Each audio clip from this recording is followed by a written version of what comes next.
Hi, everyone. My name is Mkrtchyan. I'm the co-chair of the Young Lawyers Committee at the Armenian Bar Association. Um, just wanted to quickly say a couple of things before introducing our moderator today. The Young Lawyers Committee is comprised of attorneys in their first to 10th year of practice. We meet once a month and we put on events like this, as well as just connect with each other and see what people are interested in. It's composed of attorneys in various practice areas, both litigation and transactional. To me, it's been probably the most rewarding part of being an attorney is being able to engage with people that are in a similar stage of their careers, and also a way for me to sort of feel connected with the Armenian community. So I highly recommend if any of you are interested, please feel free to reach out to me. I also want to quickly say thank you to Nossaman for obviously allowing us to be in this space and opening their doors for us. It's absolutely critical in order for us to be able to host events like this to have the generosity of firms like Nossaman. So we very much appreciate that. The last thing I'll say is, of course, introduce the moderator. The moderator today is Artin Shaverdian. Before I pass over to him, I'll just introduce him really quickly. He practices real estate, inverse condemnation, and represents both public entities and businesses. He's a partner here at Nossaman. He was recently included in the best lawyers in America for eminent domain and condemnation law. I also just heard a very quick rumor about him. From what I hear, he has a great reputation at Nossaman. He brings in a lot of business, and sometimes when he brings in business, Nossaman's a big firm. They have a lot of clients. Sometimes they get conflicted out of it. I've heard when that happens, he refers business out, and he tends to do that to people that speak very highly of him, especially in a public setting. So Artin is the best lawyer I know. Just very well respected in this field. Just kidding. I'll pass it over to you, Artin. You scared Jim. He's at Miller Bear. Thank you. Well, welcome to Nossaman. Really great to have our Armenian Bar Association's Young Lawyers Committee with us today. It's special that we have these types of events and allow for our young lawyers to meet our esteemed judges and attorneys within our community and to be able to sort of build on your careers. And we're here to support you and help you in any way that we can. So thanks for attending tonight. I'm supposed to be a moderator today, although we've got two great speakers. I'm not sure exactly what I'm going to be moderating. I think it's going to be more of a question answer session. And with that said, what I really am trying to encourage when I say that is that I want you guys to be a part of this discussion. Again, as young lawyers who are either practicing or who are going to start practicing soon, you've got a judge and a commissioner of the LA Superior Court that you will hopefully appear in front of and are likely to appear in front of and appear in front of other judges and commissioners. And so you're going to get a lot of good feedback from them on do's and don'ts and how to prepare for your first appearances if you haven't made one yet. And so, I'll try to bring my experience into it by asking them some poignant questions to help you out. But I encourage you to also ask questions because it can be sort of I remember my voice starts cracking every time I would start going into a courtroom the first few times, and you get nervous about the whole thing, and it's nice to be able to sort of provide you with some ease and comfort, and so you've got the right people here in the room. So feel free to ask questions as we go through the presentation. Don't wait until the end, and let's make it interactive because that's always much more interesting. So without further ado, let me introduce you to your panelists. At the end of the table, Commissioner Karine Mkrtchyan. Karine Mkrtchyan was elected to the Los Angeles Superior Court in September 2023. She currently serves in the Civil Division and presides over one of two limited jurisdiction civil hubs in the Spring Street Courthouse. Prior to joining the court, Commissioner Mkrtchyan was a partner at Fraser, Watson, and Crouch, specializing in civil litigation with particular focus on medical malpractice defense, premises liability, complex elder and dependent adult abuse, pediatric and neonatal cases, medical or sexual battery. She also provided ongoing education to nursing staff and residents and taught healthcare law at Glendale Community College. To my left is the Honorable Michael Amerian. Judge Amerian has been a judge of the Los Angeles Superior Court since his appointment by Governor Brown in 2018. He's currently assigned to Van Nuys, where he presides over an unlimited civil independent calendar courtroom. Previously, he sat for more than 4 years in a family law home court assignment and more than a year in limited jurisdiction unlawful detainer assignment, both of which were also in Van Nuys. Judge Amerian also volunteers on behalf of the court in various community relations capacities. He's a member of the San Fernando Valley Bar Association's Valley Community Legal Foundation, the charitable arm of the San Fernando Valley Bar Association, and was just named the San Fernando Valley Bar Association's 2025 Judge of the Year. Wow. Prior to his appointment, Judge Amerian worked for 15 years as a deputy LA City attorney. He spent the first half as a prosecutor in the criminal branch and the second half practicing civil litigation in the police litigation unit of the civil branch, where he defended the city and individual LAPD officers in both state and federal courts from civil lawsuits alleging civil rights violations. Altogether, he's tried nearly 50 criminal and civil cases to verdict in state and federal courts. Before joining the city attorney's office, Judge Amerian worked in a private practice as an associate at a boutique civil litigation firm, representing individuals and Fortune 100 companies in both state and federal courts on issues such as toxic tort liability, intellectual property, and pharmaceutical product liability. Prior to that, Judge Amerian served as a law clerk for the U.S. District Court Judge Mkrtchyan Jr. Judge Amerian earned a Bachelor's of Science in Foreign Service from Georgetown University and a JD from the University of Southern California Gould School of Law, where he and his family established the Justice Richard Amerian Scholarship Endowment for Deserving Law Students. Without further ado, Thanks. Judge Amerian and Commissioner Mkrtchyan. All right, so I will start, but really when Commissioner Mkrtchyan and I were talking about this and met with Artin, really, I want to echo what Artin said. We really want this to be a roundtable discussion. We picked this setting on purpose because we want to be as approachable to you as possible. I know a few of you have been externs with me while you've been in law school. A couple of you are going to be, and from working with me that I really want you to feel fearless about asking. There's no bad question. I don't expect any of you to know anything. So that's the whole point of this, is to try to give you a competitive advantage over everybody else that's at the very beginning of your careers. I want you to do well. I want all of the Armenian lawyers that I see every day, I want you to be better than everybody else because I know you can be better than everybody else. So I'm here to give you that competitive advantage so that we can all be extremely proud of you every time you set foot into a courtroom. And yes, courtrooms are there for you to set foot into, not to just log on to with your cameras off. So then we're going to talk about that. But that's really important to me is that you feel comfortable. I want you to treat this as a safe space, even though it is being recorded. It is a safe space. If there's anything you're nervous about asking in the group setting, don't be afraid to pull me aside and ask either one of us what's on your mind if you're hesitant to ask. But chances are somebody else at the table is thinking and wondering the same thing and could benefit from the answer. I think in looking at the attendance list, there might be a couple of you, although I think they didn't end up showing up. If your firm has a case in front of me, all I ask is that well, first of all, I can't obviously talk about anything. We can't talk about anything case specific. But if, after this, we want to be resources for you. Feel free to email us, but not while your firm has a case pending in front of us. That's just for your safety and ours. It's not worth it. So anyhow, with that, Commissioner Mkrtchyan, would you have anything to say before we start? I think Judge Amerian said it really well, and I will echo as to all those bullet points and comments that he made. We recognize that we were so fortunate when we were learning to become lawyers. We had tremendous amount of mentorship.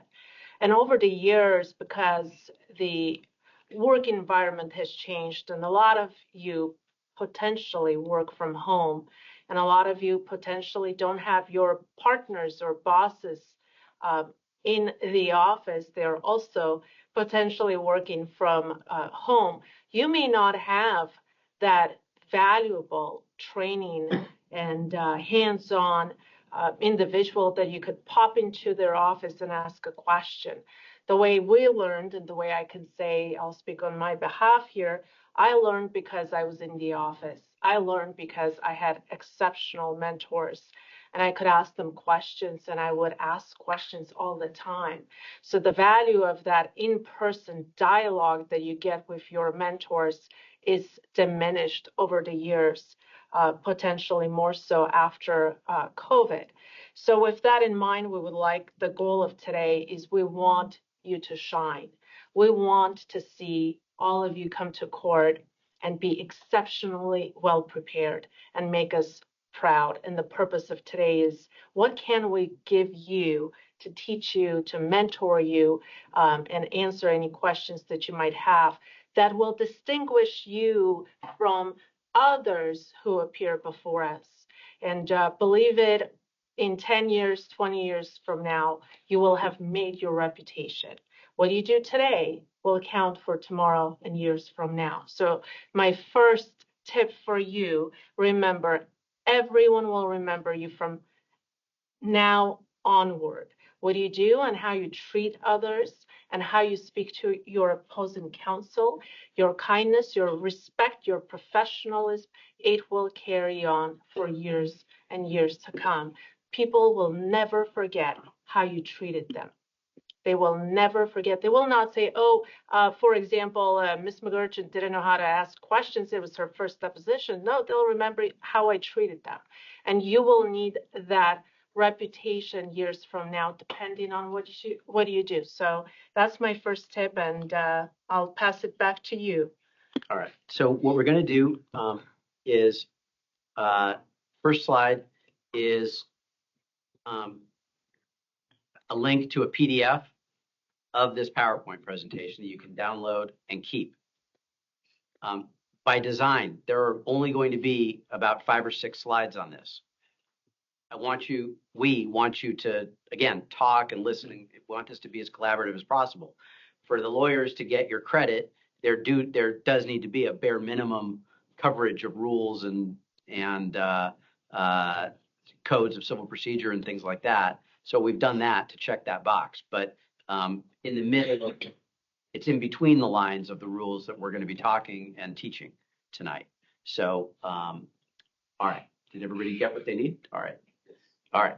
Great. Okay.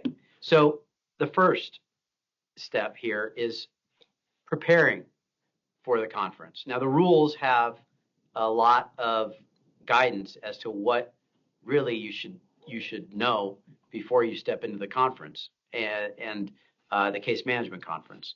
The case management conferences are set automatically 120 days after a case is filed. And if you read the rules, it's really just a lot of common sense.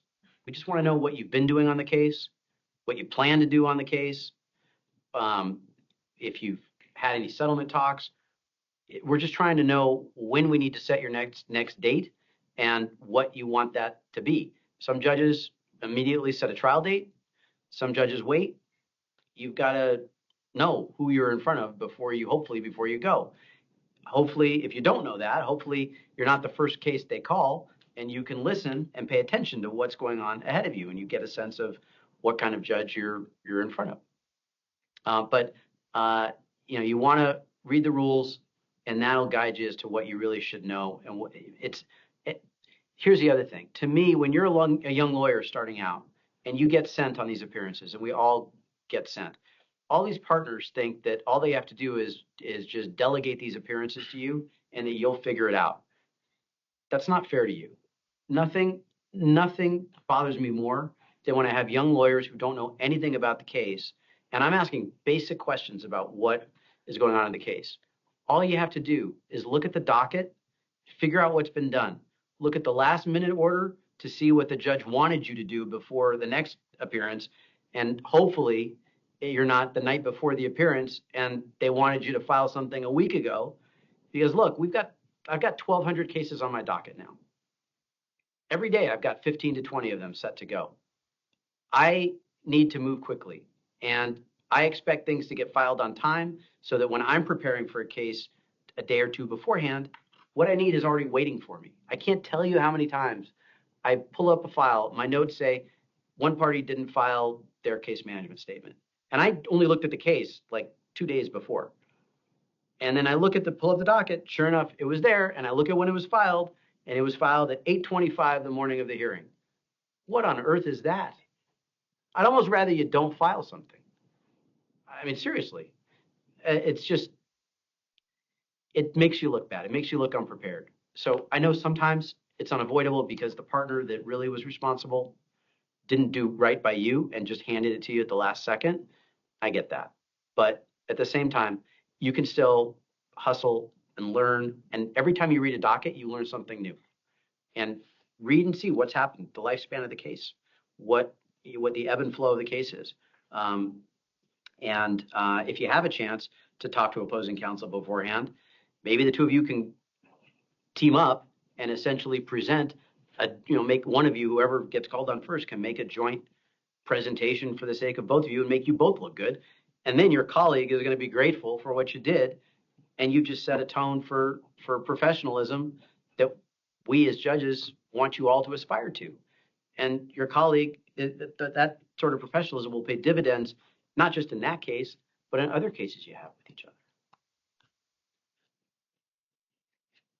Do you have anything you'd like to add? So I think Judge Amerian said everything really well. I will emphasize the key is to communicate with your opposing counsel. I cannot tell you how many times lawyers get on the call and they actually start to talk to each other at the hearing. You're not supposed to talk to each other at the hearing. It looks and sounds from the court's perspective so unprofessional. You are supposed to have talked to each other at the very least the day before to ask questions of each other. For example, I'll have someone say, counsel, are you willing to set aside the default that was entered?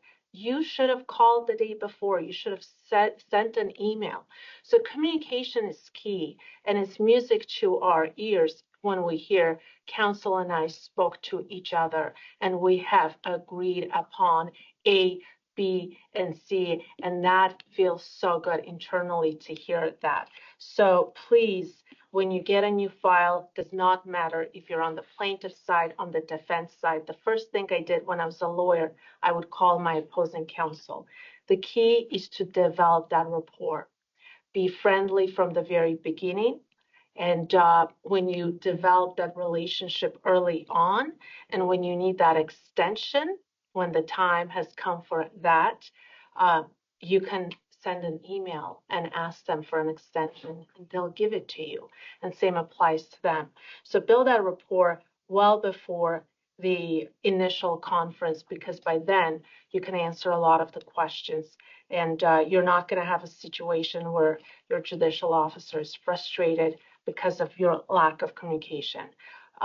So that would be my emphasis, to communicate with each other. Who here has made an appearance for a case management conference? Okay, so any of you, what's the most anxiety-inducing part of it for you? I can jump in really quickly. So I recently started working on subrogation cases and have not had prior experience until this case management conference. And I was under the impression that it would be generally straightforward, again, setting trial dates and kind of the general purpose things.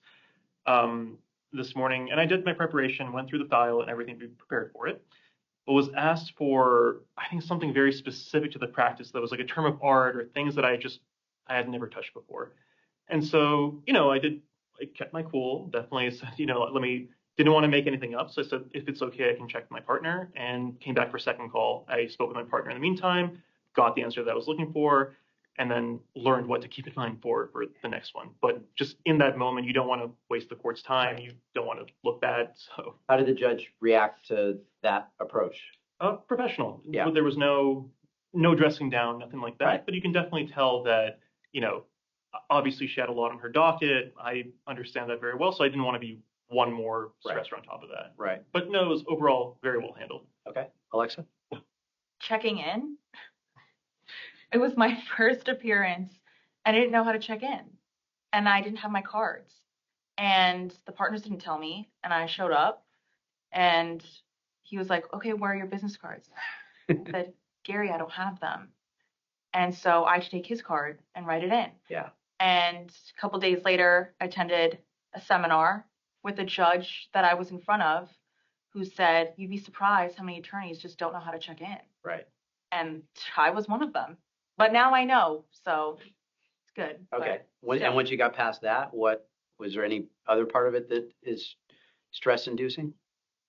I mean, I think when the judge sets the tone, I think everything kind of falls into place, and it's smooth when the attorneys know what they're doing and what they're talking about and things are prepared. So other than that, no. Okay, that's good. Trup? Most stress-inducing thing is when your camera's off and you're not prepared to be on camera, and the judge says everybody has to turn their cameras on. In terms of the process, Are there a lot of our colleagues that do that? That require cameras on? I don't, but we're so in Orange County. okay. I've always preferred to be on camera. Yeah. In fairness, it's just a few times where it hasn't worked out and I was caught off guard. But I mean, and I would love to take your opinion on this. Recently, I found it more useful to actually just go in person, especially if like the court is near our office. I don't want to incur costs on the client, but I personally think just being in the courtroom in an era where only a few are showing up, getting that FaceTime kind of separates you, but that might just be. Yeah, you're so right. I mean, it's become such a big thing now, like an easy way to set yourself apart from everybody else. And we know it's a hassle in this day and age, but such an easy part. And like whatever the saying is, 90% of life is just showing up. Truly, like just show you're here. This shows you care. You'll notice as you go through your career.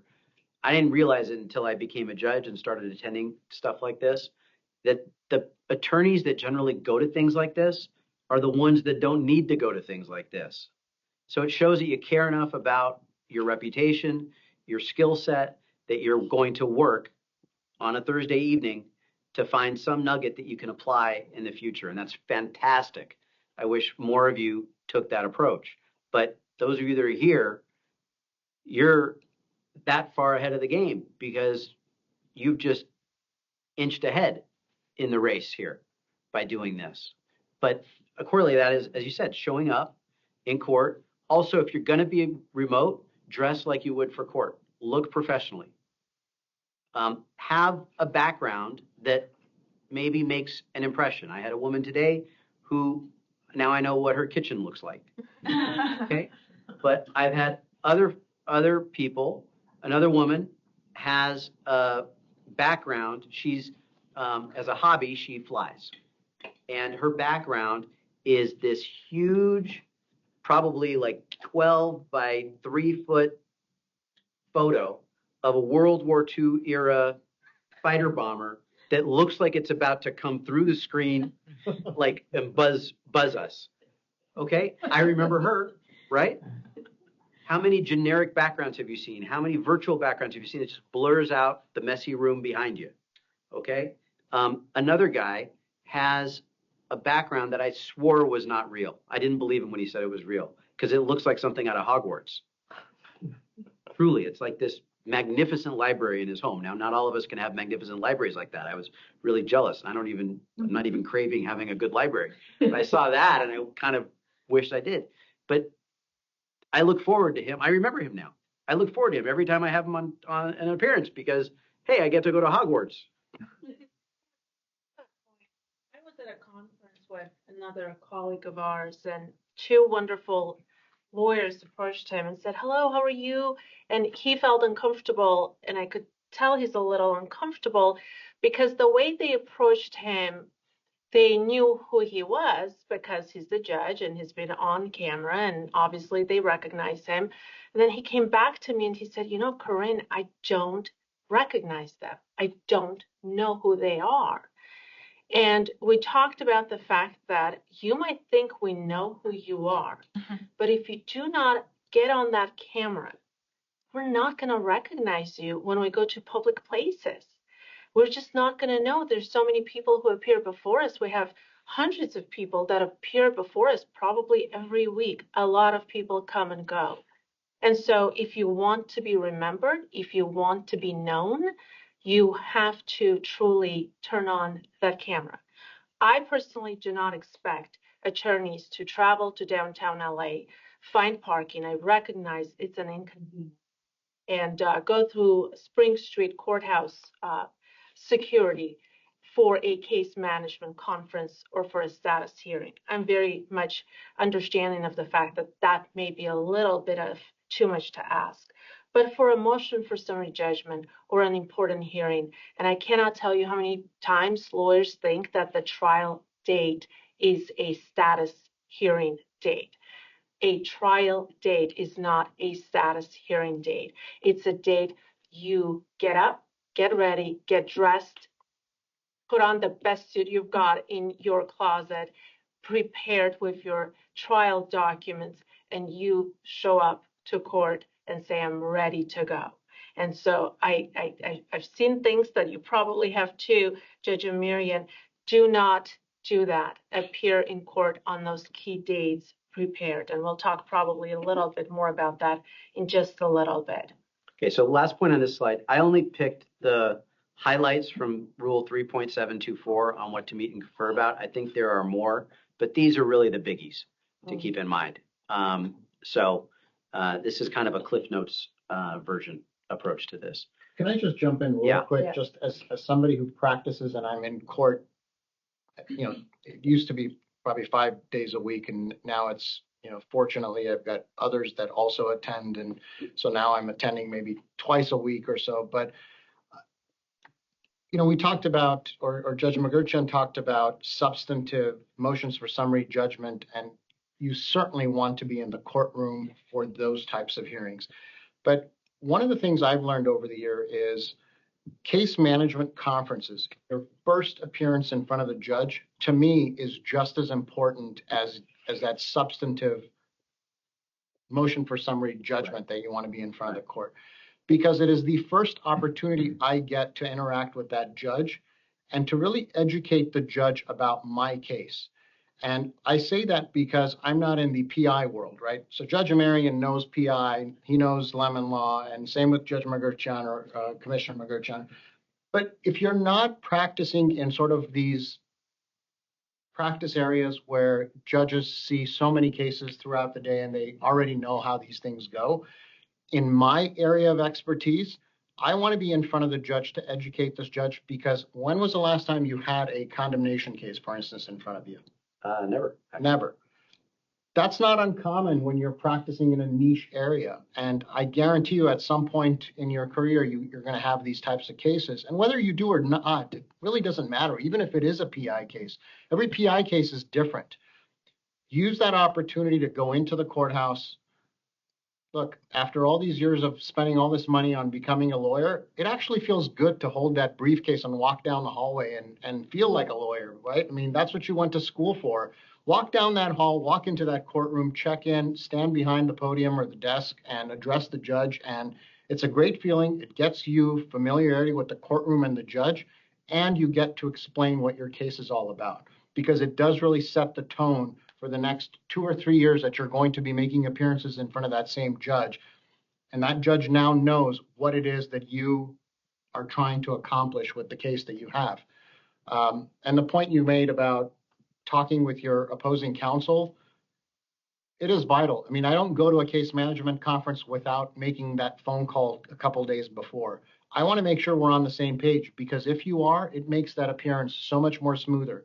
Last thing I want to do is show up at this case management conference, which really should be a nothing, except for all of the things I want to get done, which is introduce myself to the judge, make FaceTime, talk to them about my case, have Judge Amerian understand what an eminent domain case is and what the next steps are. So all of those great things. But the last thing I want is for me to also walk in there and say, well, we've got disagreements with opposing counsel because we haven't talked about anything.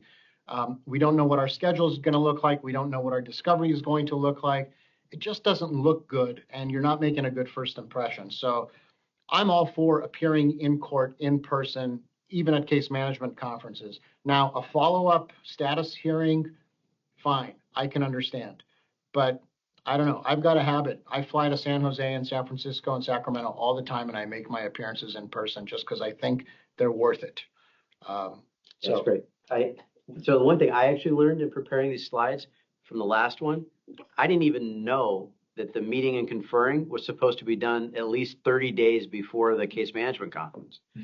I mean, it hardly ever gets done, frankly, based on my experience, both as a lawyer and now as a judge, seeing people. But I mean, 30 days is what the rule says. Practically speaking, it's probably not going to work that way, but at least get the ball rolling 2 weeks beforehand. So that way, when you show up, you present a united front together.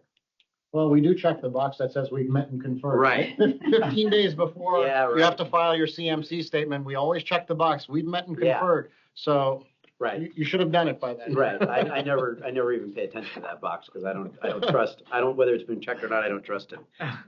So now throughout your discussions with each other, yeah, go ahead. Before we move on, yeah, for sure. First, thank you so much for holding this meeting. So grateful to be able to have this chance to learn from you all. So I'm coming from criminal. I was a prosecutor for 3 years and now have moved to civil. Okay. So I don't, at a CMC, I want to understand from you, what is your opinion on, does a judge want to like hear from us about everything about the case at that point? Do they just kind of, is every judge different? Do they just want to hear a little about what's going on so far? Or what's like the depth of information that is appropriate to go for at a CMC? So let me start by saying in limited jurisdiction, which is where I'm sitting right now, we don't have case management conferences, and I'm kind of hoping we can change that. But with that in mind, having appeared in many CMCs when I did that as a lawyer, I could tell it really depended on your judicial officer. And every judge has a different style and a different approach. Without naming certain judges, some judges are very strict at a CMC. And they set trial dates so early on. So by the time you get to your CMC, you should have done significant amount of discovery to be ready to proceed to trial. And that really is the target date for some judges to say, I've given you so much time to be prepared for your case so that you can tell me meaningfully what it is you need to come for trial. Then there's some judges who set their case management conference dates a lot earlier on. So really, you don't know that much about the case. I've seen both ways. Ultimately, this is why I said this, and I will emphasize what I did as a lawyer when I got a new case. I called the opposing counsel and we talked and we started informal discovery and we got a lot of information. You have to really focus on seeing what your judge does. Judge Amerian commented, hopefully you're not the first person at that hearing, or hopefully you've already appeared before that judge. You get a sense, or ask your friends. Ask your colleagues. When I got a case and I didn't know a judge, I would send an email. I would say, who has appeared before Judge so-and-so? What is he or she like? And you get that feedback. To see if you want to paper them? I have not. Actually, I don't want to answer that question. No comments about that one. No, I just like to know. I like to know who is the person I'm appearing before, because that gives you a good guidance. So be as prepared as you can possibly be. And you might have some questions that you get from tougher judges, and we all know who they are maybe. And if you don't know the answer to the question, you can say, Your Honor, I don't know at this time, but I can get back to you at the next hearing date. So key issue is preparation and knowing your case very early on and having talked to your opposing counsel. But it really comes down to the style of the judge. Some judges want more, some judges want less, because they just don't have sometimes time.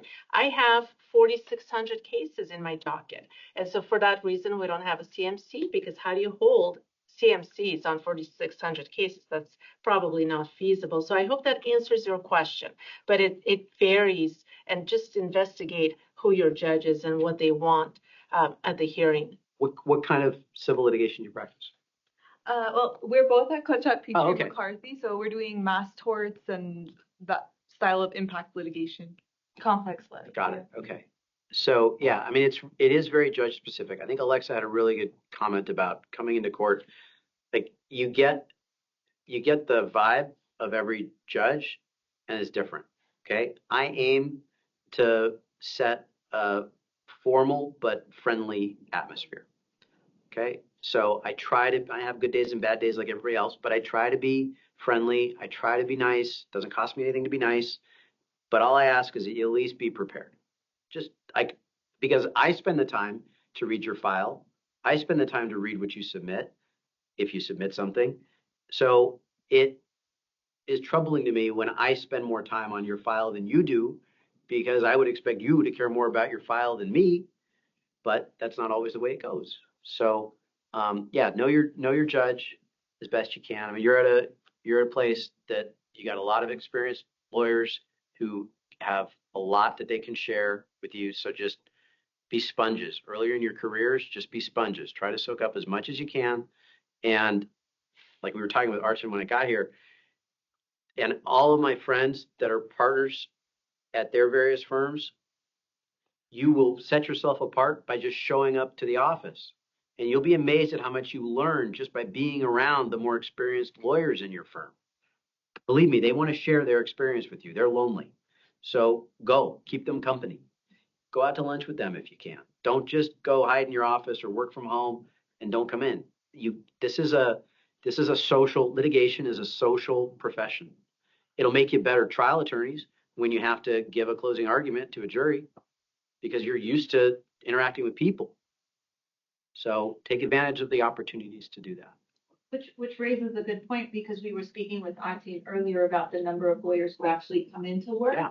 Well, just because your firm has a telecommute policy doesn't mean you have to telecommute. You could still come in. So the more people start coming in, then the partners start seeing you as well. So just because you can work from home doesn't mean you should. Yeah. Yeah. Those are good questions. Anybody else? Yeah, sure. If you go to, let's say you appear at the case management conference, you've been trying to reach out to opposing counsel to discuss a few critical issues.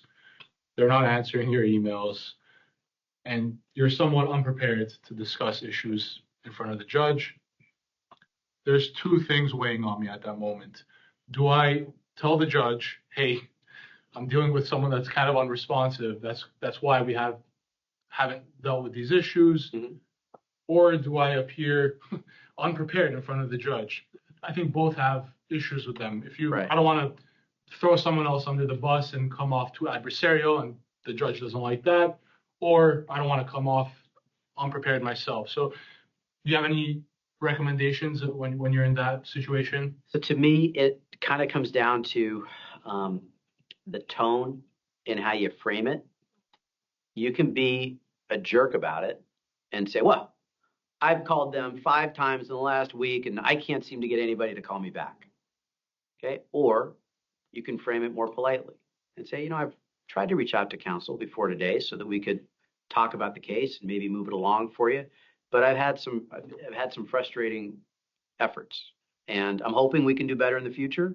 But at least up until now, it hasn't been up to where I would like it to be. And this is what I know. This is what I can tell you. If I don't know something, I'll make sure I know it the next time I'm in front of you.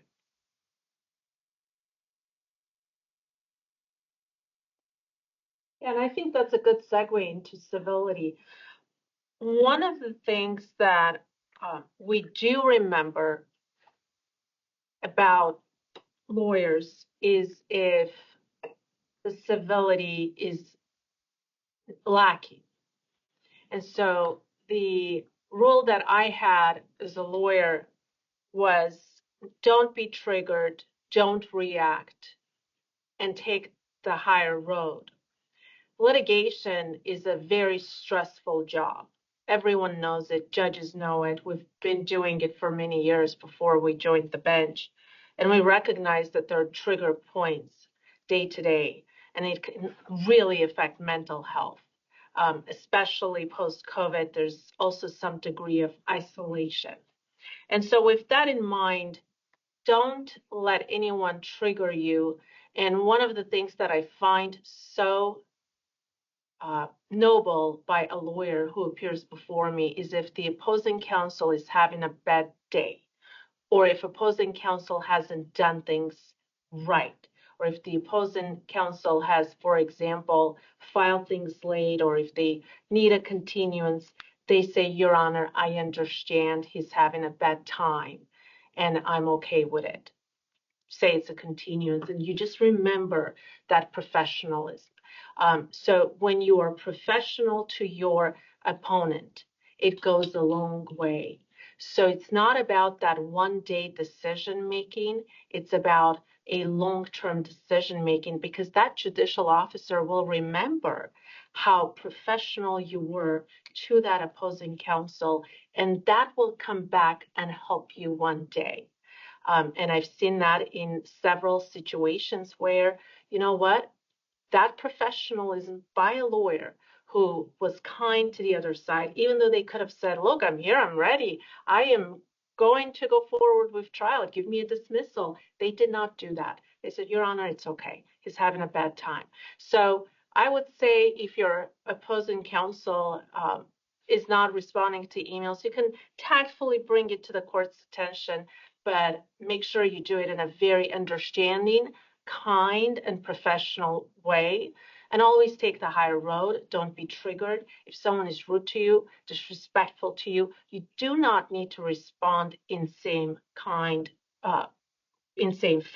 Be kind, be respectful. So that would be really a key point in civility, and be nice to each other. And a lot of us, luckily, you know, a lot of you have been raised by wonderful parents and maybe grandparents, and you're all presumably wonderful, kind people. Just treat others with the same kindness as you would treat your own siblings, your own cousins, your own neighbor. People remember you. They really do. So don't assume all of a sudden you're going to move to another state and people don't remember who you are and how you treated them. Like the saying is, you know, people remember how you make them feel, but not what you say. And yeah, good. No, I was going to say, so with all that said, if you respectfully disagree with the judge or the commissioner, how do you approach that and make sure that it goes over okay? That's a great one. I presume it Thank you. happens, right? I mean, it happens to me where Half the people in front of me disagree with everything I do. Yeah, you want to take that. That's the job. I mean, people want to tiptoe around that around me. I'm like, hey, this is your chance. I just want to be right. I don't, you know, now, like every judge is different. Okay. So I know that some of my colleagues may not take the same approach, but like when you go and make your court appearances in person, like you will from now on after attending here today, take advantage of the investment of time of going down to the courthouse. And if you have a little bit of extra time after your appearance, even if it's just 15 minutes, go pop into another courtroom that maybe you might have a case in front of, but you don't have an appearance for another month or two, and get a sense of how that judge runs things. And then you can be the source of intel for your office. Maybe write an email. Hey, this is a new judge, just new to this assignment. I went in there. This was my impression of them. I saw them call these types of cases. I saw them do argument on this type of motion. This is where I think their sensibilities are on this issue or that issue that might matter to us.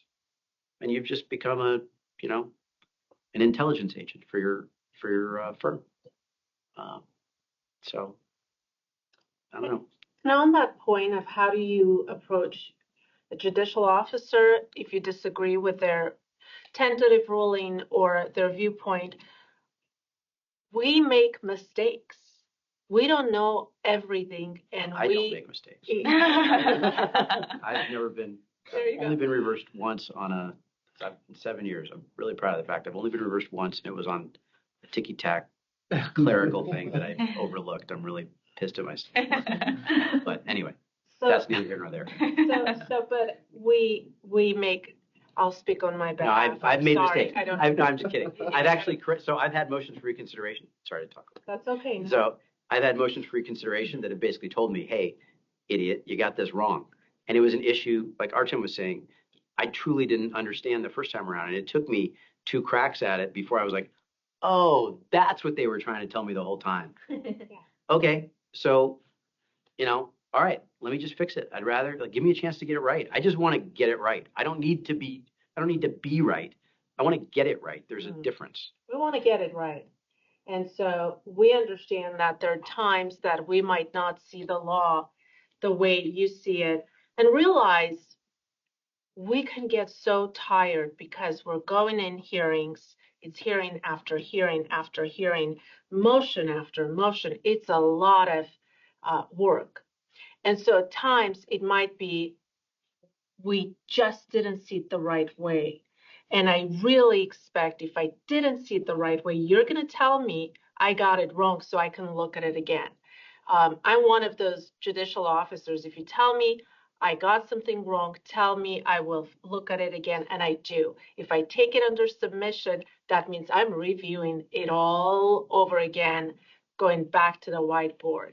And so part of us to have humility as judicial officers, we accept you telling us, can you please reconsider, in a very nice way.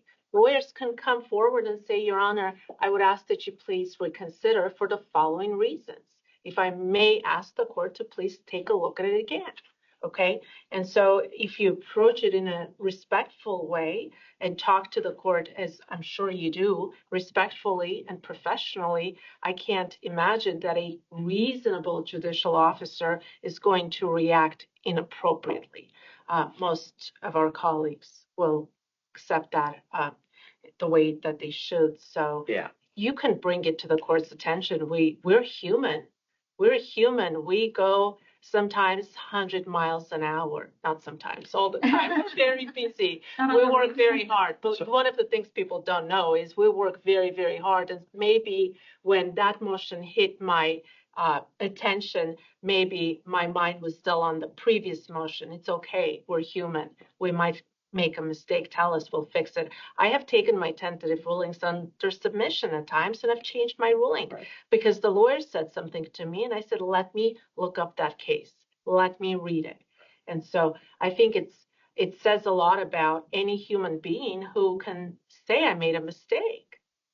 It goes to show you as lawyers can make mistakes too, and that's fine too. And you can tell the court, Your Honor, I'm so sorry, I made a mistake. I won't do it again. Do you all, how many here have argued a motion and had this situation come up where you really had the judge get it wrong in your mind and you needed to correct them? So what do you did?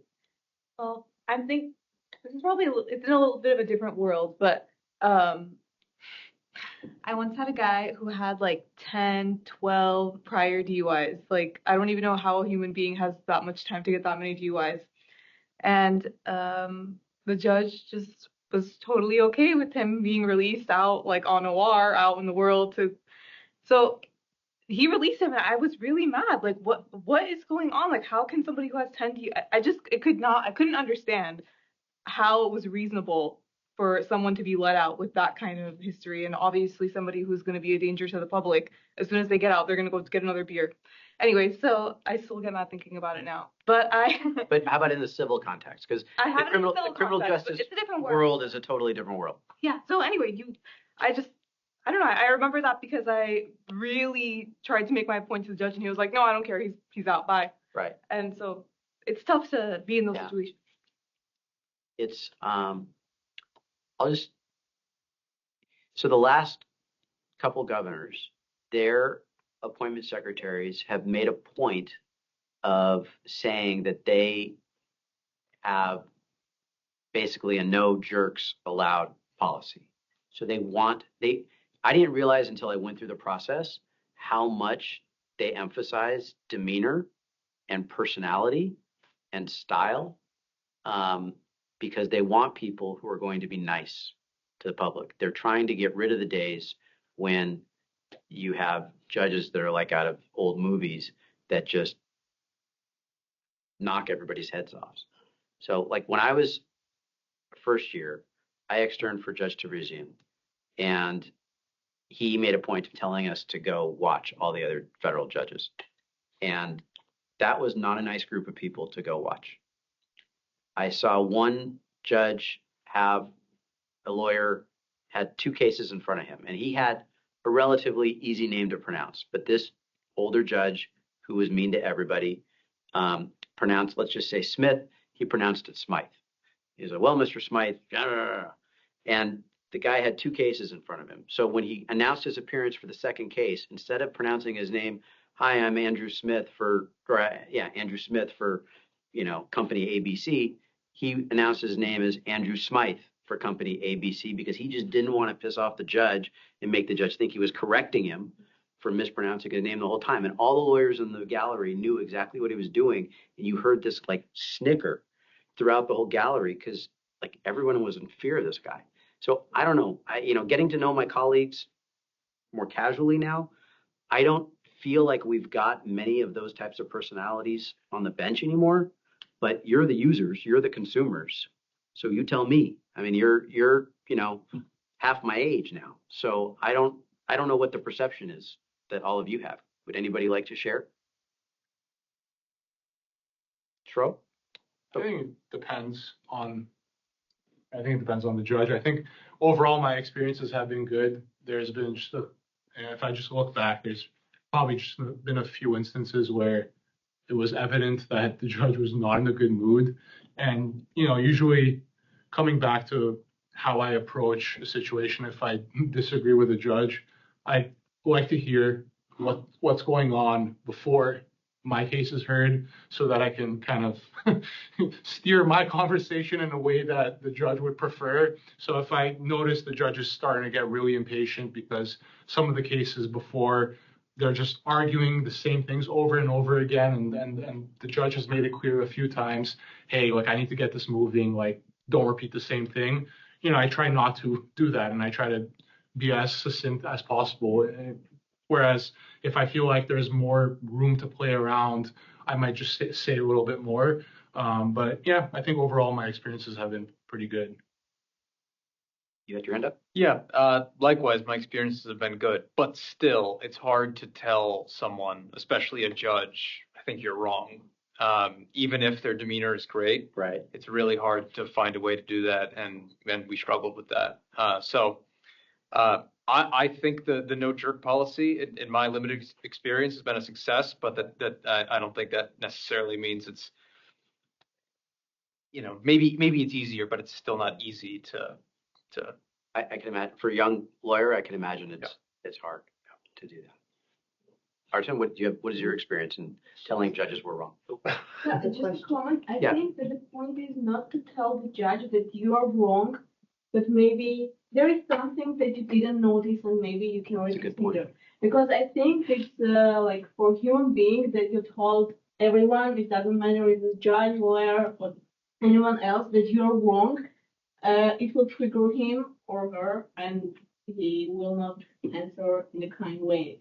So I think that the point is to tell that maybe you overlook something or in this way, and it will be better than tell that you missed this and you are wrong and your decision was wrong. I think that the main point is this. So how you will right? Maybe you asked the judge, did you look at this, or like some judges issue tentative rulings, depending. I don't know. Some of us do it the night before, some of us do the morning of. But if something's not mentioned in the tentative that you think is important, you can say, hey, I read your tentative. So that you're telling the judge that you appreciate the work they did because you actually read what they did. So I read your tentative. I noticed that you didn't discuss this. Did you think about that at all? Or Did you consider that? Yeah, did you consider it? Did you consider is such a good question because then it triggers the mind of, I did or I didn't, right? I mean, you get a good answer. I loved that question when I was a lawyer, when I would depose witnesses, to get to the point, I would say, did you consider this? Did you consider that? That's such a tough question to answer. Don't tell anyone I told you to ask the judge that question. So that's sort of interesting because I am of the mindset that I don't tell a judge, did you consider? Because I'll always assume that the judge either did consider, or if they didn't consider, they don't want to be told that did you consider?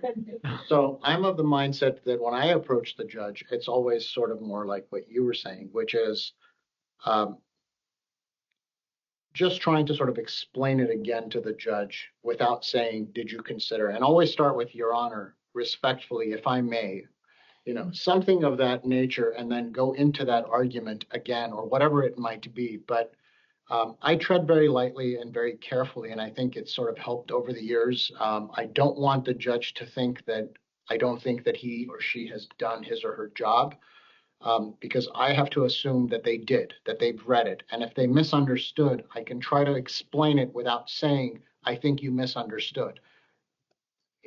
I just don't want to have that sort of adversarial combative, but that's my nature. And I'm just wondering what your thoughts are on telling a judge, did you consider, or, Your Honor, I think this might be wrong.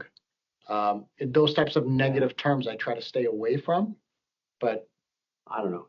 I don't think it would bother me, but I could see other colleagues of mine not being as receptive to it. I think Artin's point about, how you address the judge is also important. Yeah. I think at some point we get either comfortable or we forget to say Your Honor or something like that. You just get right into your argument, or you get, and I do it in the context of city council meetings because I know them outside of the city council.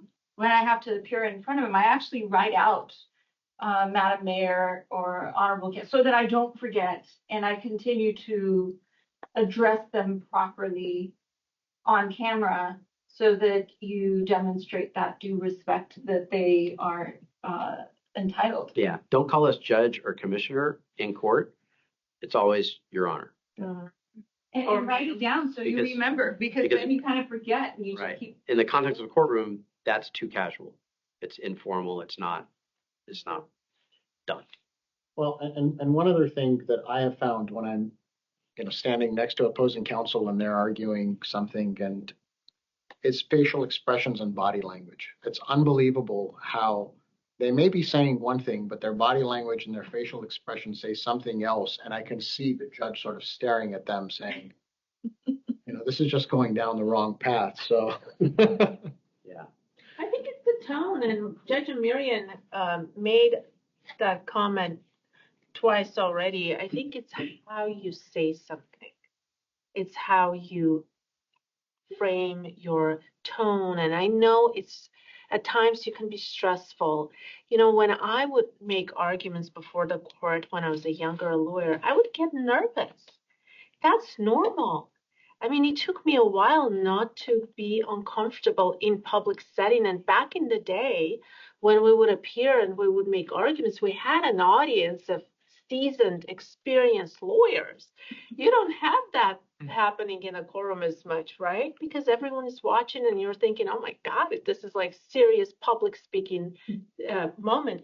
And so it's okay when you get nervous. We understand that you're still learning. We never hold that against you. So just keep going, do what you're doing, and just give your arguments. And if you feel like someone hasn't considered an argument, you can say, I was just wondering if the court considered this argument specifically, especially to Judge Amerian's point, if you don't see that in the tentative ruling. Okay, I think that would be entirely appropriate to do. Yes. On that note, I'd like to get your perspective on what you think makes an effective oral advocate. I've heard different characteristics, traits: talk slow, talk fast, grab the podium, don't fidget. So I just like to get your consensus and thoughts on it. And it seems to me, as a young attorney, not that I know anything, but first impressions last. And so when you walk through the court doors, the judge is getting a sense as to the type of attorney you are. And I had one judge, the judge where I didn't know how to check in, later tell me that if I see a lawyer with scattered papers on a desk, I know the type of attorney that he is because he has a scattered mind. And so those little things that slowly I can kind of pick up on, I'm curious from your perspective, what are things that we should know to sort of sharpen our image, our perception, and our ability to speak to the judge? I think it's a style issue. I remember my partner, whom Ms. Mkrtchyan has met, Steve Frazier, he's with us, but he's my former partner at a firm. And he is an exceptional lawyer and an advocate and a public speaker. But the key for me growing up in that strong environment was to not try and copy him.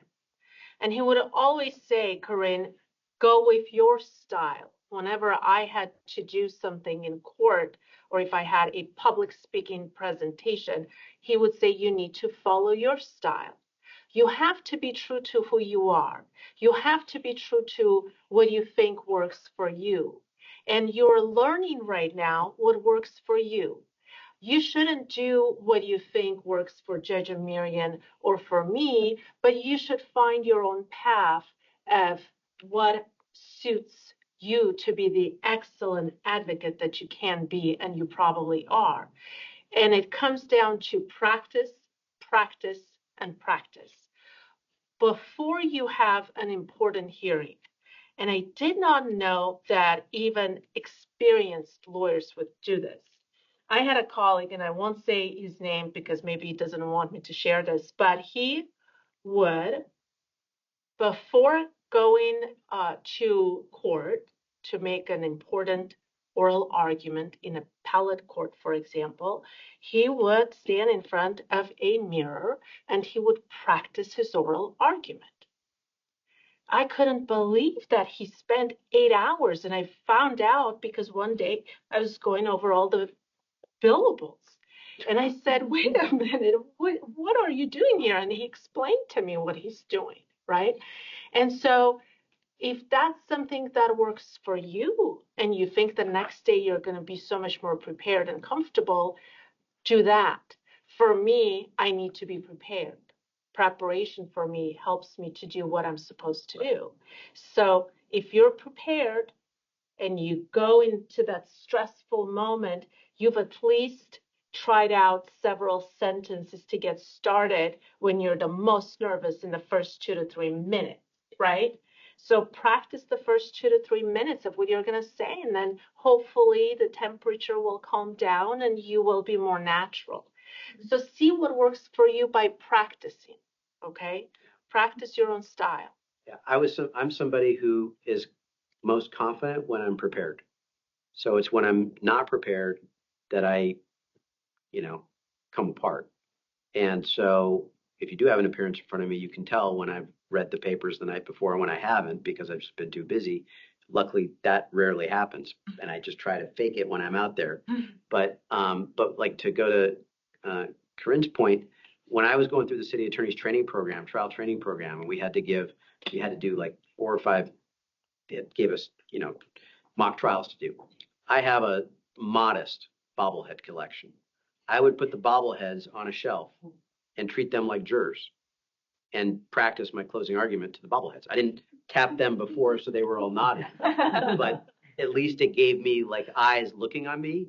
And so it gave me a sense of it's as close as I could come to recreating a jury.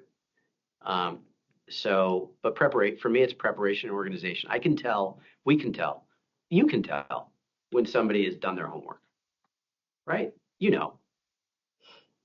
If they're stuttering and stammering on a basic question about what's been done in discovery in the case, that should be like the easiest question to answer. You should know what's been done, what hasn't been done, what's waiting to be done. That's often because they haven't done anything. They haven't done anything. So I'm like, Right. That's the sort of thing, like preparation organization. And on that point, and I don't mean to segue too much, but on that point of preparation and organization, one of the things that I found to be very helpful for me when I was a lawyer to be prepared. Every week, I would look at my case list. If you don't have a case list, you should put together or ask your legal assistant to put together a case list. You should have a case list that provides the name of the case, number of the case, upcoming deadlines, trial date, all the key dates. And you should go over that case list at least minimum once a week and identify what you need to do on each case to move that case forward. And so when you do that and you get to the case management conference time and the judge says, what have you done on this case and what's your plan? You know that case really well. You don't even need to prepare because you have looked at that case every single week to move it forward. So that's a pointer. And I apologize that I'm sort of moving away from public speaking topic, but that's something that I truly, genuinely found to be helpful to me. And I encourage you to do that. You'll see in a year, if you do that on every single case, your caseload is going to go down and you're going to feel a lot better about the workload. And that's really great because when you do that, then when a judge wants to set a trial date and it happens to conflict with one of your other cases, and you tell that judge, I've got a conflict that week, and then you can tell the judge more than just I've got a conflict that week. You can give the judge details about the case that gives the judge a sense, because we know what each type of case demands of the lawyers involved. Okay, so if you say, that's going to be a 2-week trial where I'm flying in experts from around the country, you tell us things like that, the details about the case, then we immediately assess the likelihood of that to go forward when it's scheduled, because that impacts our ability to call a colleague and say, hey, I want to schedule my case then. Do you have a problem with that?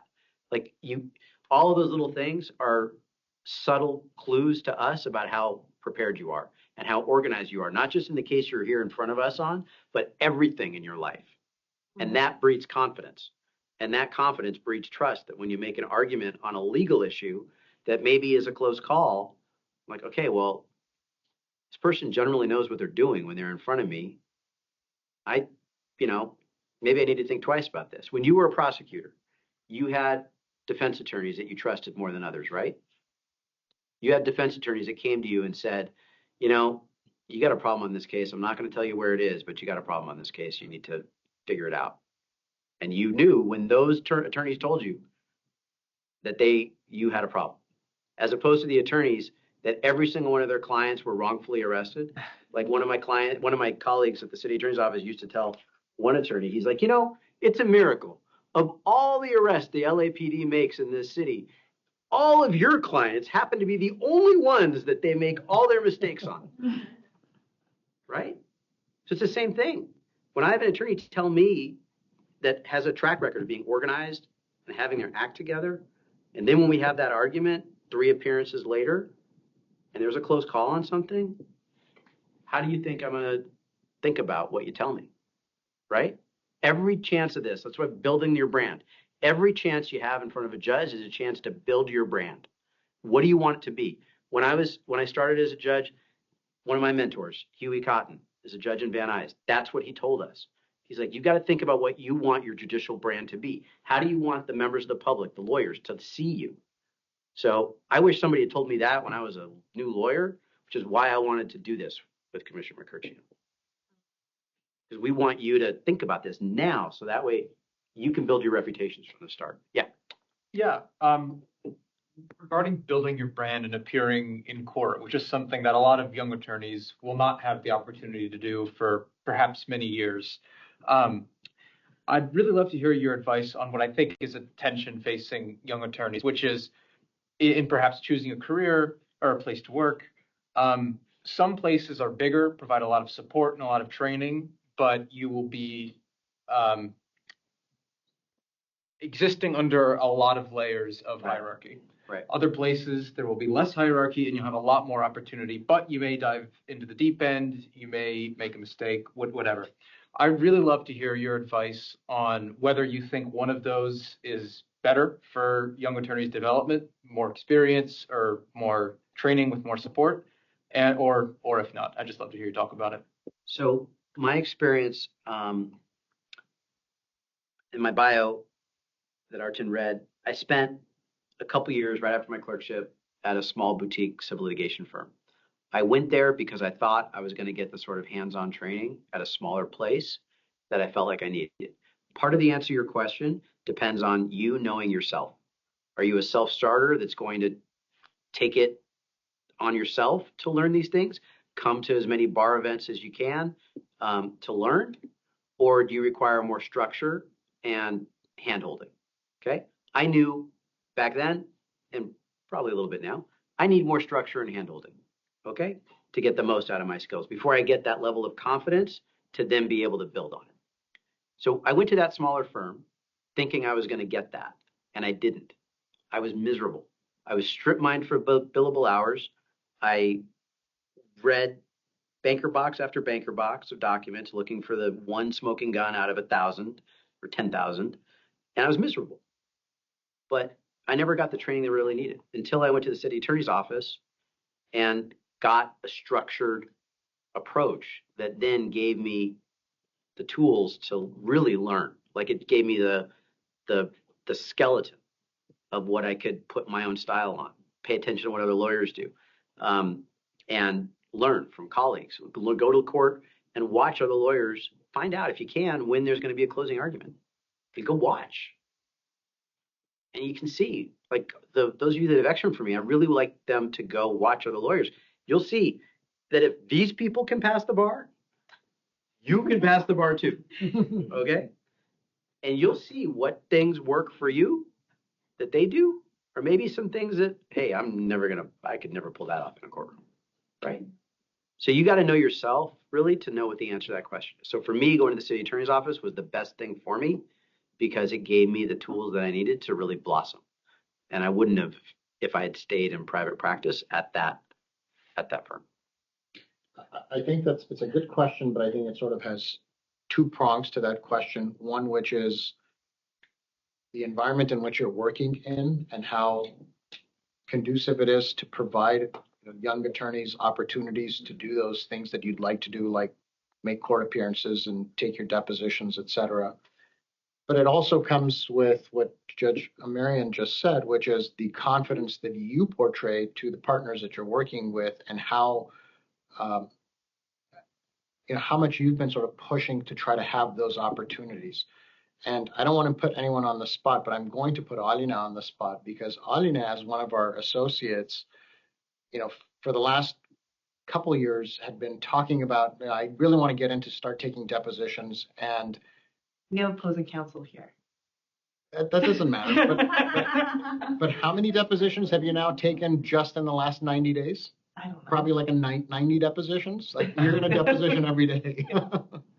That's great. So I think it's you're showing the confidence and wanting to do it partially. And yes, the firm that you're with, they have to be open to the idea of giving young attorneys that opportunity. And certainly, from my personal experience, that tends to happen more often in smaller to mid-sized firms rather than large-sized firms. That doesn't mean there aren't exceptions to the rule on one end or the other end of the spectrum, because you can be in a small firm and the one partner who brings in the cases wants to do everything himself and doesn't trust anyone because he thinks he is God's gift to, lawyering. And then you can be in a very large firm also, where, as you indicated, you may have multiple layers and those opportunities just don't come your way because there are more senior associates that are still waiting for those opportunities.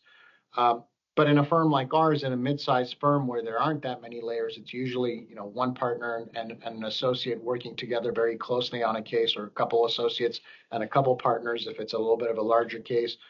Like I said, if you'd like to talk about your experience, feel free to do so. I'm not sure what maybe you can even compare between your last firm and this firm. Yeah, so I was at a smaller firm and it was a mix. Well, I got good experience. I got to second chair at trial and, got to sit in on depots and things like that. Sometimes I was doing what, he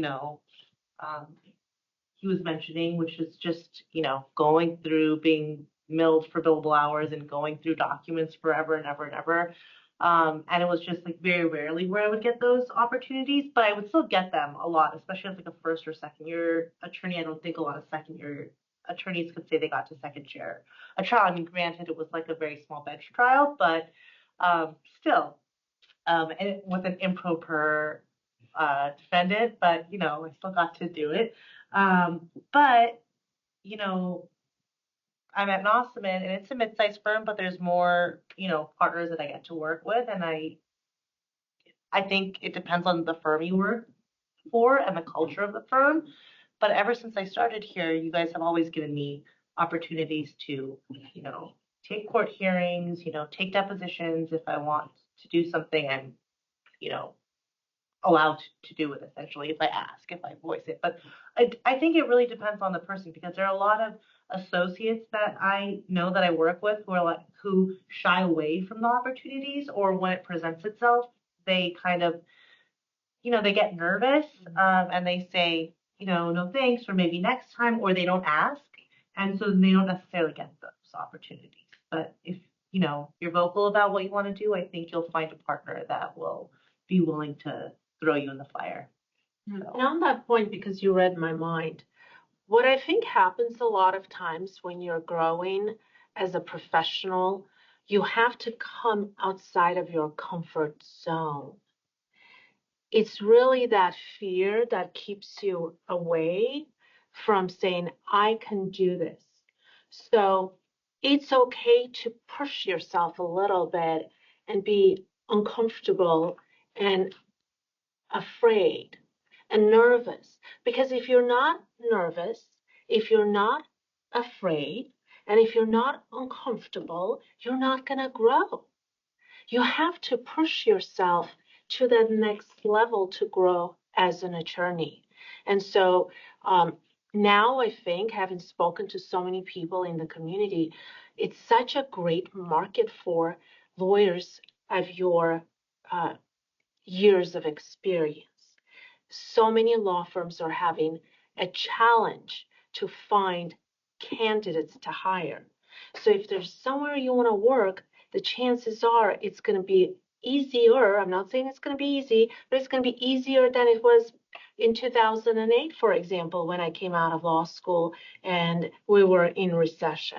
So I strongly suggest that you find the right place that can give you those opportunities. But if you don't voice it, to your point, you're not going to get it, because people are going to think you don't want to do it. Ultimately, I think you have to do what you enjoy doing, because this job that you're all doing is very stressful. It takes a lot of your time, and you got to enjoy it. You got to love what you do. Regardless of what you do, you got to find the right path. On that note, I also think that there's a 5 to 10 year rule. After 5 to 10 years, if you've been within the same area of the law, the chance of you moving to another area of the law after 10 years is going to be harder. So for example, going from civil to district attorney's office, if you've practiced in civil for 7 years, it's going to be hard for you to take a pay cut to go into district attorney's office and start at level 1, because that's how the district attorney's office works, right? Same applies maybe it's easier if you go from public to civil, but be mindful that if you have to make such important decisions about your career path that you want to take, think of that 5 to 10 year time frame to posture yourself in a way that you can make that switch if you're really not happy in what you're doing. Yeah, question. We got a lot of law students in here, and hiring is changing. And I think it'd be interesting for the law students to know, and even for myself, what you all are looking for when hiring and considering candidates. So we don't hire anyone. I guess it's more, Okay. For both in general, traits. What are you looking So for you're when looking you're hiring? for interns? Interns, or even at Nossaman, maybe. So for interns, I look at whether or not they have an IAN at the end of their name. You'd think I'm joking. Everybody else takes care of themselves. We do a horrible job taking care of ourselves. Really do. That's why I take being a mentor to the externs that I have that are here. I'm so proud of them. And that's why I take it so seriously. There are not enough of us that are taking a mentorship role for you, because there are not enough of us that are on the bench right now. So when I was coming up, there was a whole generation. My dad's generation was on the bench, and I was lucky as hell to get a chance to extern for Judge Shaverdian, and it really set me on my path. Working for him, even though my dad was a judge, I didn't grow up wanting to be a judge. I grew up wanting to do something completely different because I wanted to make my own way in the world and forge my own identity. Now I'm working at the same courthouse he worked at. I park in the same garage he parked in. It's surreal, but I didn't want to do that until I actually got a chance to work for a judge. And I saw what the job was, and I thought, hey, this is really fun. Like, I think I'd be really well suited for this, just personality-wise. I was never comfortable really being an advocate. I always thought my best when I was thinking objectively. So I was really lucky that Judge Shaverdian took me in and that I got exposed to what I did early on. And that made me want to do this. We have a lot of my colleagues, God bless them, that say, I never thought I'd be a judge. I never wanted to be a judge. It just kind of happened. That is not my story. I very much wanted to be a judge from the time I clerked for him. And every career choice I made was deliberate to make me prepared for doing this job. If I got it, I wanted to be good at it. And if I didn't, I wanted to be a good lawyer. So I tried to collect skills everywhere I went that would make me a good lawyer, because I knew this getting here was out of my control, right? I could only do so much. But I knew that what I could control would make me good at what I did anyway. So I think, I'm going to deviate from your question. I think we really need to do a much better job of mentoring all of you than we do. So I can only do so much. I love the fact that she is like-minded with me in taking this as seriously as we do. But what I look for, I have a law clerk who, you should have seen the way this PowerPoint presentation looked before I brought her in to my chambers today. And I was like, okay, I don't like the way this looks. I don't know PowerPoint. I know Word like crazy. I could teach you all these tricks on Microsoft Word. I'm not a PowerPoint guy at all. On purpose, actually. I kind of avoid it. But help me. So it looks as good as it does because she is a PowerPoint person. So she made it look good. But I couldn't do my job without her. Now, what makes her so good? She had a little bit of experience before she came to me. She worked as a JAG with the military and got trial experience. So she had been in a courtroom. So for those of you that maybe, and I know a lot of my colleagues will say it, they want law clerks, both state and federal. They want law clerks that have a little bit of experience. Because when you come in with a little bit of experience, you have enough perspective to know the context of what each motion is, what the consequence and the impact of the decision is going to be on the path the case is going to go. And it's quicker. You get on the same page quicker with one another. So that's, it's common sense, I think, is really important. Practicality is really important. So you got to have a little bit of life experience, I think. Get out there in the world and kind of learn how it works. Having been a prosecutor, you certainly saw how the world works out there. And you just, I don't know, that's what I would, that's what I've found tends to lead to success later on. I don't know. What do you think? Here's similar. By the way, I was looking for there's a mentorship program, and I opened it today to select a person. I didn't see any IANs or YANs.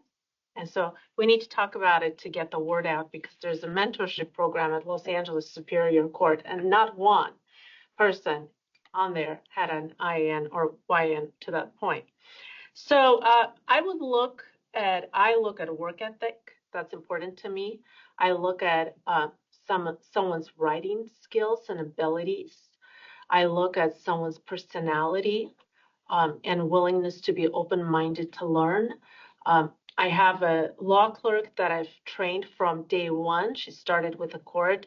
I was essentially her first judicial officer, and I'm very happy with her. I picked her because she had a really good background. I could tell from her background, she had clerked at the Supreme Court.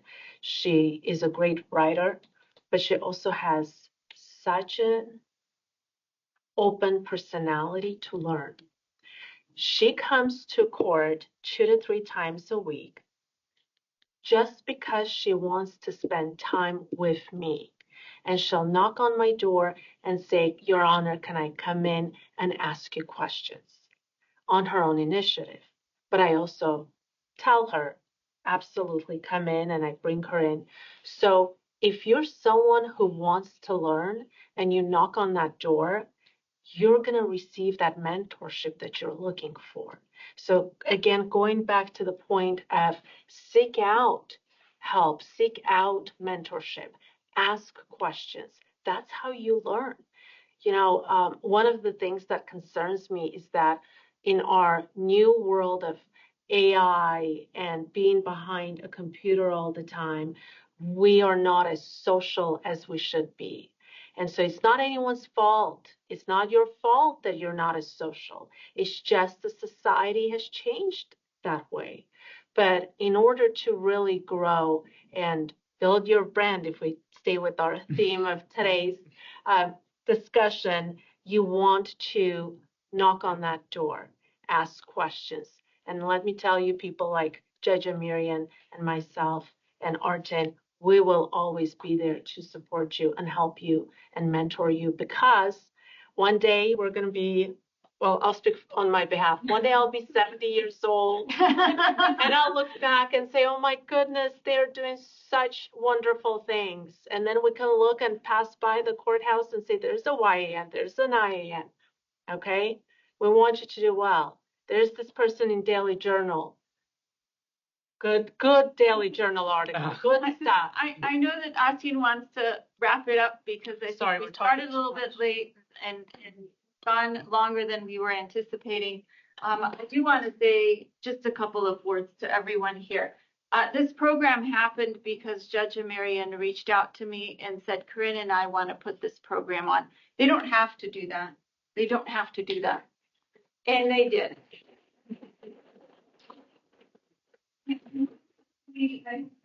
At the Nossaman Christmas party, and Artin said, if you'd like to host something at our firm, we'd be happy to do that. And so this happened. So it all came together. I want to thank you, Artin, deeply for not only for today, but the Nossaman firm opened up a pro bono matter at their firm over a year ago, right when Artsakh war started. And Artin and their other partner in Washington, D.C., Shant Boyajian, they know more about Turkey's Sadat paramilitary organization that supplied all of the mercenaries during the Artsakh war, because they put the Global Magnitsky complaint together on behalf of the Armenian Bar Association. It took years of effort. She's read every article there has ever been published about Sadat. She knows everybody who's ever worked there in their hierarchy of who does what. And as a result of that effort, our community was able to file that complaint with the Treasury Department. And so we're very grateful. They are always sponsoring our judges' nights. We put that on because we want you to be able to intermix with judges socially. You are not going to have that opportunity if all you do is go to court.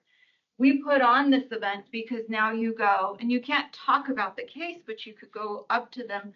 And I saw Kevork at the last one. He walked by me, he goes, Khintana, you cannot see. And it really is. We get 100 judges that come to an Armenian event, right? It really is quite fascinating to be a part of that. And your financial contributions towards that mean quite a bit to us. So thank you very much. This is what they talk about when they talk about mentorship.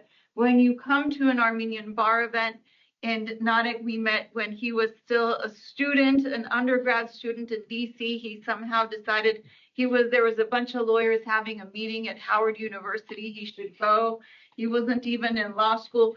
But when you come to activities like this, you get to not only meet the lawyers and meet the judges, but you get to meet each other. And that's how come I've known all these folks for quite the entire length of my career. So, you know, I was talking with Drew here, and he said that he clerked for a judge. Immediately, I thought, oh, one day you're going to be a judge. That's what I thought about. And you don't know that, right? You don't. But if you don't take that step to become a clerk and start building your resume today, for all of you, when someone's calling 10 years later and asking what kind of a lawyer was she? Was she civil? Was she kind? Did she treat you well? Was she prepared? All of those things that you do today are going to matter, right? And so that's exactly what they're talking about. Our goal at the bar is to make sure that you have a very successful professional growth. And we try to do that by putting you in the right environment where you can see Artin and say, I want to go to court and look just like him. I want to show up and be prepared like he is. And so thank you very much. And thank you to all of you for coming. One thing for all, thank you, Lucy. So Lucy, you need to know, is the dynamo behind our annual Judges Night, which how many here have been to that event, Judges Night? Okay, you're all going this year, okay? It's going to be June 10. It is the premier event. Every judge that I'm friends with, every time I see them, no matter what time of year it is, they all want to know when this Judges Night is. Who's going to be there? When, I'm going to make sure I'm there this year again. It's the best one of all. I have colleagues that don't go to anything all year long. They go to this. It's the best event. You're going to have 500 people there. More than 10% of them are going to be judges. And it's a really great chance to interact with other lawyers. The reason why we put it on is because we want our colleagues to have a higher opinion of all of you. Okay? Mm-hmm. That's the point. We want them to have a positive impression of our community and of all of you, so that when you appear in front of them, they have, remember I said, people remember how you make them feel. They have that good feeling, and they associate our people with feeling good. And you're going to reinforce that feeling by being prepared and having everything together when you show up in front of our colleagues. And I'm going to say something to that point that I know you all sitting here having you. The way we were raised because of our history in our culture and what happened to us as a group is we always feel that if you present yourself well, you're doing it for your entire community. And so I have lived with that, and I know you live with that every day as well. And so I hope every day when you go to court and whatever you do as a professional, know that how you present yourself as an attorney is how you present your entire community. And that makes a difference. So keep that always in the back of your mind. You're not just presenting yourself, you're presenting your entire community. And so, Judge Amerian and I are one of the few Armenians on the bench, and we are working very hard to present ourselves in a way that everyone will think of our community in a pristine viewpoint. Does that make sense? So please do the work for us. All right. Thank you very much.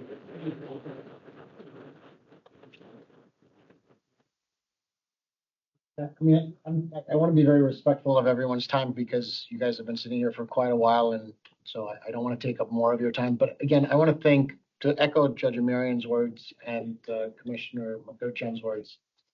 Lucy is sort of the backbone of the Armenian Bar Association, and Armin's not here, but in my mind, the best we've had chairing this bar association, because what we've accomplished over the last, how long has it been now?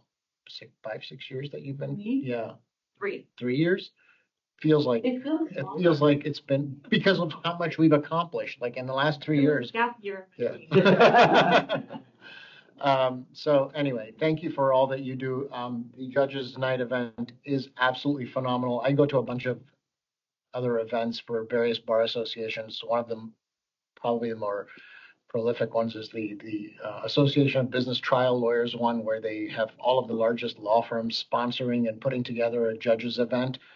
And we put that one to shame. And we've got the Gibson Dunns and the Lathams at the ABTL one. And 30 judges show up and they walk away with their rubber chicken. And we've got hundreds of judges that show up to ours.